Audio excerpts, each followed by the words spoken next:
Olympics next year. Alice Deering from Albury hopes to become the first black woman to swim for Team GB, and she wants to do that while spreading the message that swimming is for everyone. Manitha Bob Simon went to meet her.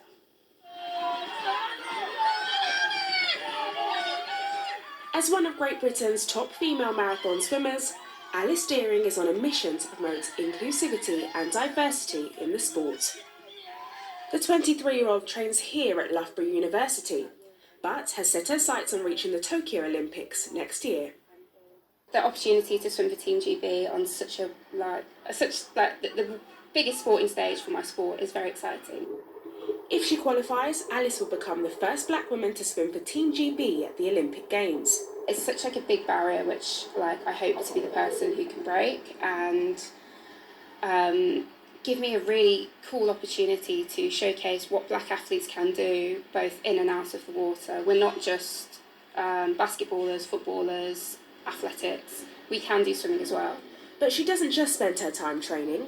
Alice has helped set up the Black Swimming Association, a charity launched to encourage more people from BAME backgrounds to swim. And since it launched last year, she's been helping challenge cultural myths and common misconceptions. I've heard a lot black people don't swim, our bones are too dense, we sink when we get in the water, etc. And I think quite a few people have heard these myths and these lies, and they have been repeated to black people over generations. So there's so many complex issues wrapped up within it, and we're really hoping to crack some of these down. Alice says barriers can be something as simple as the texture of your hair. I myself have afro hair. I've struggled with it quite a few times, if I'm being completely honest. It's not easy. But explaining to black women that there are ways to protect your hair when you get in the water, that it shouldn't be a factor which stops you from learning to swim or swimming. Figures from Sport England show that 95% of black adults and 80% of black children do not go swimming at all.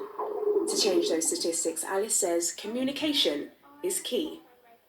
Just how we can communicate with the black community, what can we teach them, talking about drowning rates like this, talking about aquaphobia, which stops a lot of people from wanting to get in the water, and teaching them what drowning is, because I think people often see it as something quite dramatic and